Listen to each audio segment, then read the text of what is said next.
Dr. Theodore K. Gregg's biography, and it will be placed, I think we do have some people coming in, it will be placed in the current Northwest Center. It will be placed there, and at the opening of the new Dr. T.K. Gregg Center, it will be relocated there at that appropriate time. So I'm going to read it at this time because I think his biography is a major part of why we're here tonight and the legacy of this facility. Dr. Theodore K. Gregg was born in the early 1900s in Leicester, Marlborough County, South Carolina. He was the fifth of 12 children born to the parents of Reverend Dr. Lexington Grant Gregg and Mrs. E.J. Gregg. He attended Claflin College when his father was sent to the pastor of Trinity United Methodist Church in Orangeburg, South Carolina. He was an outstanding athlete and a member of the quartet. He graduated with a BS degree in 1925. Reverend Gregg, Dr. Gregg's father, was appointed as pastor of Silver Hill United Methodist Church in Spartanburg, South Carolina, after 6 years of service as the district superintendent of the Beaufort district. Theodore was a medical student at Meharry Medical College in Nashville, Tennessee during this time. He graduated with an MD degree in 1930.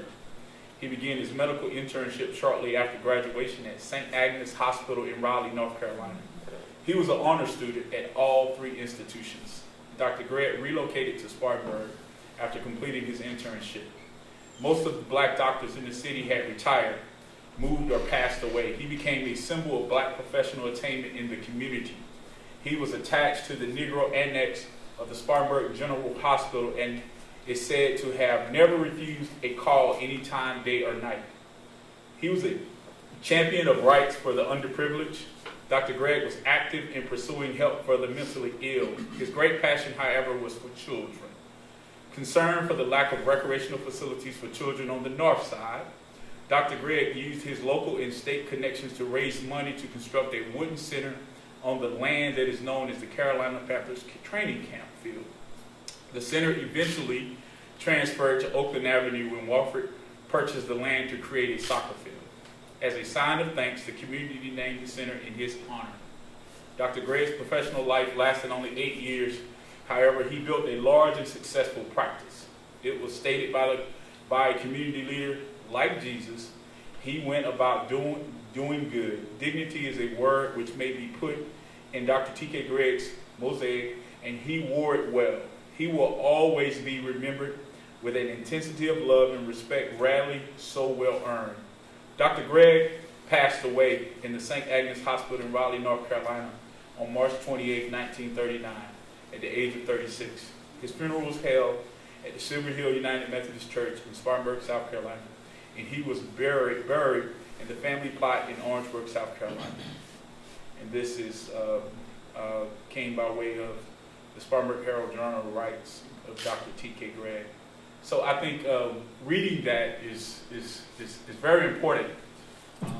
I had an opportunity recently, the city had an opportunity to open Edward C. Stewart Park back up for the Spartanburg community in the Highland. And when you read his bio, it tells a very powerful story, and so does that bio, our history. What makes me feel good is what he fought for and what he strived for, we are sustaining and we're looking to improve.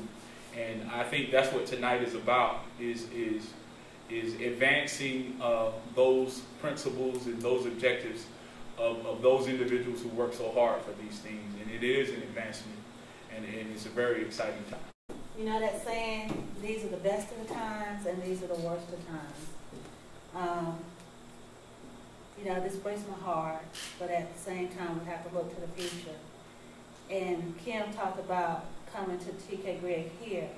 My first experience for T.K. Gregg was over there on Evans Street, where the training field is. And I can remember being in the 7th grade. I wasn't much into dancing and things like that because I was in reading books about how we could help black people and things like that. But my sister Janice, she was the dancer, and she was one of those people who liked to party. Well, my dad decided he had to get me out of that black nose and stuff. So he bought me a dress and told me I had to go to the party with Janice. Needless to say, Janice was not happy about that. So we went to a party, and the party was at TK Gregg. And I can remember that big, it was like a tin building, but it was so huge. And everybody had fun there. Miss Eunice Thompson was the director at the time. But I can remember Miss Rita. She was my 6th grade teacher. That's Joanne's mom. And Miss Rita would say, girl, you need to get out of being this black nose and stuff. You need to learn how to live and have fun. But when Janice and I went to the dance, there was also another dance going on at Philip McMahon's house, which was on McDowell Street. We didn't have a car then, so we walked everywhere we went. And being a dutiful child that I was, really I was just bored. So Janice and her friends decided they were going to go to the dance at Philip's house. Well, I didn't want to go. So Janice drugged me along. She had Philip Fan, Archie Hill, and all the gang to drag me along with her. So we were there, and Miss Jefferson, who lived on Jefferson Street, came out, and she said, baby, she said, what's wrong with you? I said, we're not supposed to be here. We need to go back to TK Gregg. That's where my mom told me to go, and that's where I'm going. So Archie Hill said, ma'am, this is my sister. She's just not right. So I said, that's not my brother. Archie said, see what I mean? So she said, baby, you better go on back there. But at TK Gregg, we had so many wonderful memories. We had basketball tournaments. My mom told me when she was a young girl playing basketball for Carver Senior High that they had some of the games there. And really and truly, when we talked about how we were going to vote and everything, they had those things there as well.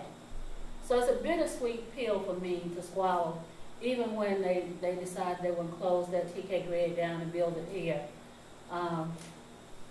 Wasn't happy, but you learn to deal with it. They had computer labs here and different things, and the seniors came here. I can remember Harold Miller. I don't know how many people know Harold Miller. He used to have his neighborhood meetings here.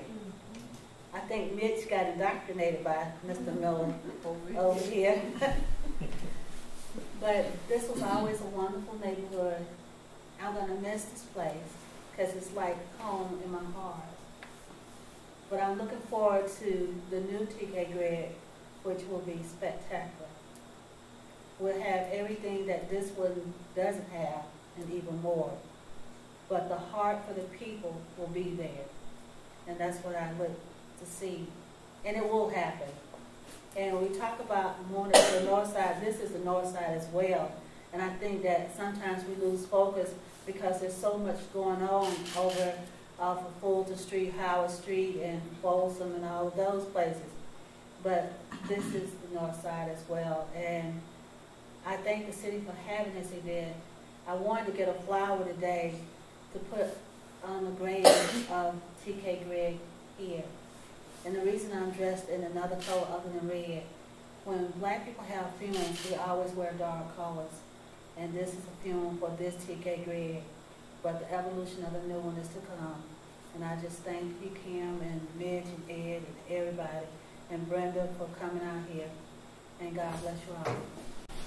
As we all reflect on TK Gregg, it kind of gets to me that no one is saying brotherhood, because that's what I remember, Brotherhood Center. But I too remember the days of learning how to swim right down the hill here with the former mayor, Honorable James Talley, as a lifeguard. I lived on the north side of town. Actually, and I shouldn't say this, but we used to hop the train sometime and ride the train down, jump off the train and come up the hill to come swimming. But this was just it was a hub. I mean, it was a gathering spot for not just one side of town, but for all sides of town to come and gather and fellowship here at Brotherhood for me. Jesse Carter, along with Reverend Collins, with some of the ones, and of course Sarah Irving. I remember those guys as being directors and guiding us. I shouldn't say as a young man. Sarah and I are around the same age, but just guiding us and helping us along our way. But it is bittersweet, Linda. It truly is bittersweet to see another one of our landmarks leave this particular spot, but it's not leaving Spartanburg, and that's what I'm so proud and happy of, that we will continue this fellowship and this gathering spot just on another side of town. And I do have to get away from separating our towns because it's just another spot in Spartanburg. So again, it is bittersweet, but I know we will have a finer, bigger, and better TK Gregg Brotherhood Center. You know, I'm just an old boy from Gaffney, but I played right down there where the forward place was in a half-ball tournament one time. It was about 45 years ago. And I had a team to call White's Exxon Tigers. You know, Exxon used to say put a tiger in your tank. You probably don't remember that. But we had a half-ball tournament. The half-ball tournament was just a rubber ball cut in half, and you had a bat about 1 inch thick. And you threw that. So my team won it. But listen, I just want to say, I want to commend Linda. I know this was, as Jerome says, is a bittersweet thing, but listen, we got to go forward. And it was a hard thing to close this, but we're going to have something better and nicer a little further up the street. So we all in it together. And thank you, Linda, for your effort. Jerome, we got to move forward. Thank you. Just right quick, if I could, I'm Sterling Anderson. I represent the west side of town on City Council, and I was born and raised over there. Most of my time I was in a different rec center. But I do have a very vivid memory from one of my earliest memories of my father, who used to play in the Industrial City Basketball League. And I can remember coming here and watching him play and just, you know, wanting to be that big or that be able to shoot the ball. And of course, I grew up, you know, and all this. And actually, I had a very great experience last year playing in the city league with the city teammates. I don't know if I'd call what I do playing, but I try. And we actually had at least one game over here in the city league before closure, and that was just a real good experience for me to be able to play, you know, at least one location where my father had played too. So it is a bittersweet, and I do want to share the mayor's and Jerome's comments about Linda's fortitude and passion. We understand that it's hurtful in some senses, but sometimes you have to take a small step back in order to take a bunch of steps forward. And that's what we plan on doing here. And certainly, I speak for myself, and I believe council when we say that we're all committed to making this happen bigger and better, and echoing Dr. Gregg's legacy for the new Senate. Thank you.